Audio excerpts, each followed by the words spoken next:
បានហូបអីយាយមានតលឹកជីទេនេះតលឹកជីថែមនេះទៀតនេះគេហៅស្អីបកអកបង្គាថាក្អកបង្គានេះគេធ្វើឆ្ងាញ់ប្រាប់ហើយតោះដាក់តែស្ករបានហើយតែយើងចង់ដាក់ជីក៏ដាក់ទៅនេះ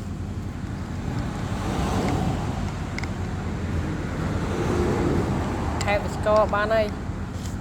គេដាក់គ្រឿងគ្រឹះសពគ្រប់អស់យ៉ាងហើយជាពិសេសខ្ញីនេះឆ្ងាញ់ណាតន់ជូរផងនេះជូរនេះជូរ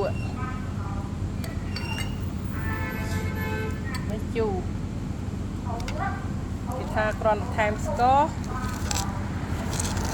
ញ៉ាំបានបដ ாய் ថាញ៉ាំតែស្ករញ៉ាំពលីតែស្ករញ៉ាំបានហើយ